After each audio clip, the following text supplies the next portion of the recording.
E se eu te dissesse que a maior invasão da história foi vencida antes do primeiro tiro? Você já ouviu falar do dia D, mas não assim. Não foi só coragem que abriu aquela praia. Foi uma mentira gigantesca, construída meses antes, para fazer Hitler olhar pro lado errado. Imagina 156 mil homens cruzando o mar apostando tudo numa farsa. Se a mentira caísse, a guerra inteira mudava de rumo. Fica comigo até o fim, porque essa mentira quase não funcionou.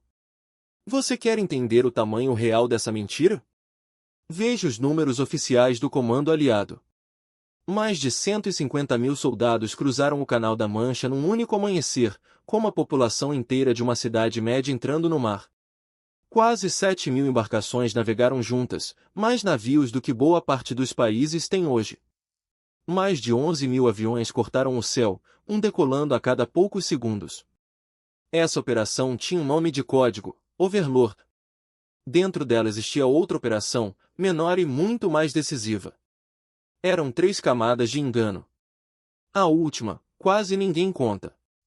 Enquanto você imagina soldados de verdade, do outro lado do canal existia um exército que nunca existiu. A Operação Fortitude construiu um comando inteiro na região de Kent, na Inglaterra. No papel, era comandado pelo próprio general George Patton, o nome mais temido pelos alemães. Na prática, eram tanques de lona sendo inflados por soldados, caminhões de madeira pintados e rádios transmitindo ordens falsas dia e noite. Hitler recebia relatórios de reconhecimento aéreo mostrando um exército gigante pronto para atacar Calais. Você entende o tamanho da armadilha? Era um cenário de filme construído só para enganar um único homem sobre onde a bomba real ia cair. E funcionou tão bem que, mesmo depois do desembarque começar, parte das tropas alemãs continuou esperando o ataque em Calais. Enquanto essa farsa enganava Hitler, o homem que devia defender a costa nem estava na França. Erwin Rommel comemorava, longe do fronte, o aniversário da esposa. Para ele, o mar bravo daquele início de junho tornava qualquer desembarque impossível. Nenhum general sensato arriscaria uma frota inteira num mar daquele jeito, e ele tinha razão sobre o risco. O problema é que ele apostou a defesa de um continente inteiro numa previsão do tempo. Enquanto Rommel cortava o bolo, Eisenhower olhava para o mesmo céu carregado e via outra coisa, uma brecha. Rommel viu perigo demais para atacar. Eisenhower viu perigo suficiente para surpreender. Essa diferença de leitura foi o primeiro erro fatal da defesa alemã naquele dia. A data original era 5 de junho. O tempo virou tempestade, e a invasão foi adiada por só 24 horas. Parece pouco, né? Mas foi exatamente essa pequena janela que os alemães não previram. Um dia de diferença entre atacar num mar impossível ou numa brecha mínima de calmaria. Eisenhower precisava decidir sozinho, sem garantia nenhuma de que a previsão do tempo estava certa. Se ele errasse a leitura daquela janela, mais de 150 mil vidas estariam apostando tudo numa tempestade. Na noite de 5 de junho, antes de dar a ordem final, Eisenhower fez algo que quase ninguém soube por anos. Ele sentou sozinho e escreveu, à mão, uma carta assumindo toda a culpa caso o desembarque fracassasse. Ele escreveu que a decisão de atacar tinha sido só dele. Dobrou o papel e guardou no bolso do uniforme, sem mostrar a ninguém. Era como carregar uma desculpa pronta antes de um exame decisivo, sem saber se ia precisar usá-la. E esse peso equivalia à vida de um exército inteiro de soldados. Ele nunca precisou entregar aquela carta. Mas ela mostra o tamanho real da aposta, antes do primeiro soldado pisar na areia. Horas antes do amanhecer, enquanto a frota ainda cruzava o mar escuro, o verdadeiro primeiro golpe já tinha começado no céu. Mais de 13 mil paraquedistas das divisões 82ª, 101ª e 6ª saltaram sobre território inimigo, na escuridão total. Sem luz, sem referência no chão, só o vento e o barulho distante de tiros antiaéreos. Imagina saltar de um avião sabendo que pode cair em qualquer lugar, cercado, sozinho, sem saber se o colega do lado sobreviveu ao mesmo salto. Era exatamente essa realidade de milhares de homens naquela madrugada. Uma pequena cidade inteira, jogada de paraquedas sobre um território que ela não conhecia, na hora mais escura da noite. E o plano, no papel, já estava começando a desmoronar. Muitos caíram longe do alvo planejado. Sozinhos, no meio de campos estranhos, sem saber se estavam perto de aliados ou de inimigos. Você consegue imaginar esse silêncio?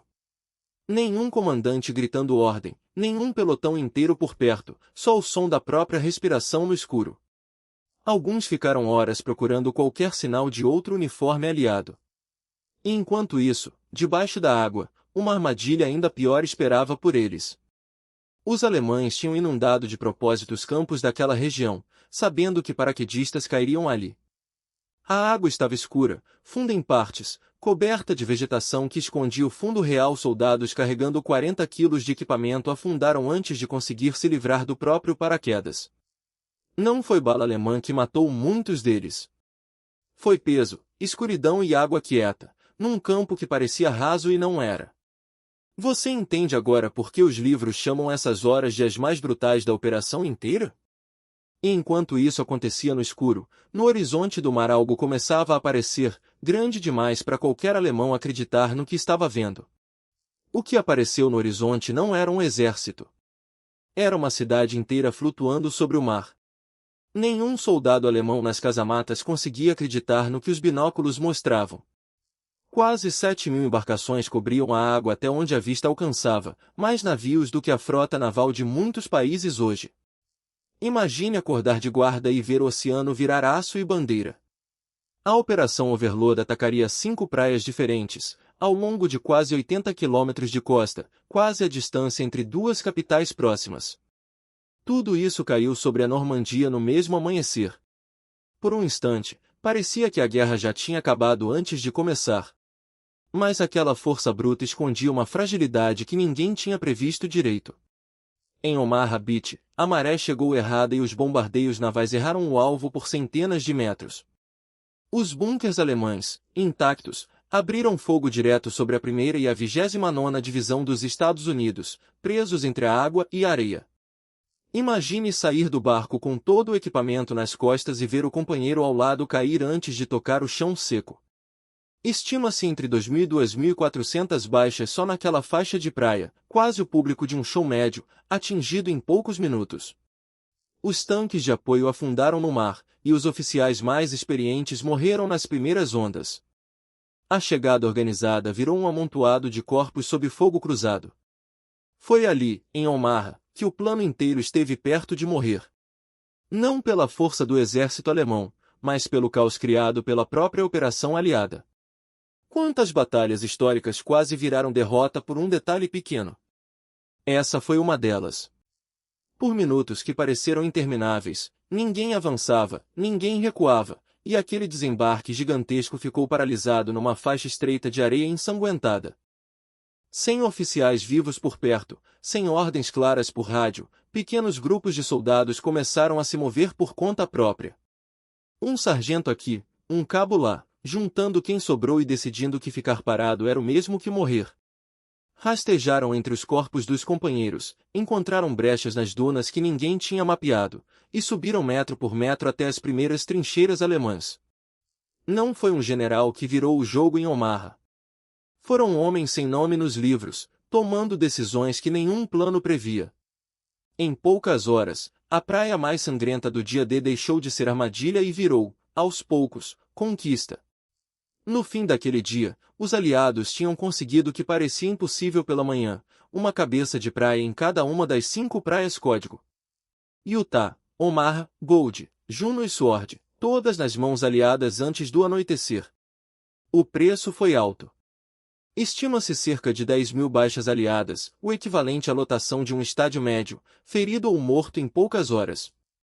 Do outro lado, entre 4.000 e 9.000 baixas alemãs.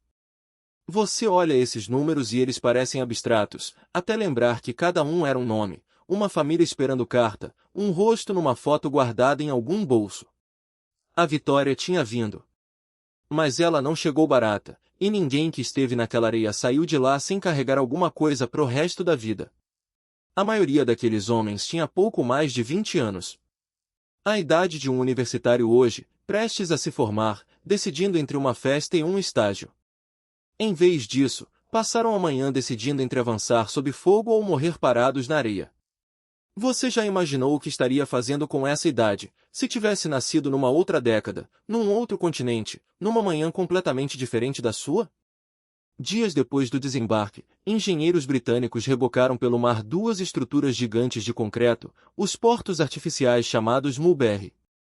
Era como construir uma cidade portuária inteira e arrastá-la, pelo oceano aberto, até o lugar exato onde ela precisava ficar. Sem porto natural na região, os aliados não teriam como desembarcar suprimentos, tanques e reforços na velocidade necessária para manter o avanço. A solução parecia loucura no papel, e funcionou. Isso mostra uma coisa que a gente esquece quando só olha para heroísmo individual. Até a logística impossível tinha sido pensada, testada, planejada com antecedência. A vitória na Normandia não nasceu só do sacrifício na areia. Nasceu também de gente que passou meses resolvendo o problema chato, invisível, de como abastecer uma guerra.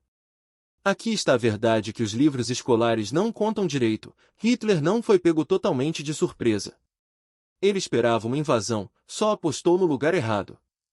A Operação Fortitude construiu, na Inglaterra, um exército que não existia, comandado no papel pelo general Patton, com tanques infláveis e rádios falsos apontando para Calais. Era como montar um cenário de filme só para enganar um vizinho sobre onde você ia atacar. Rommel, responsável pela defesa, estava em casa, na Alemanha, no aniversário da esposa, convencido de que o mau tempo tornava qualquer ataque impossível. A vitória aliada nasceu menos do poder de fogo, e mais da mentira bem contada, somada à improvisação de soldados sem nome. Foi assim que aquele desembarque monumental foi decidido. Planos grandiosos falham nos detalhes. Isso não é clichê de livro de guerra. Foi o que aconteceu literalmente na areia de Omaha. Generais, mapas e cronogramas perfeitos deram lugar a decisões tomadas por soldados sem ordens, sem oficiais, sem tempo para pensar.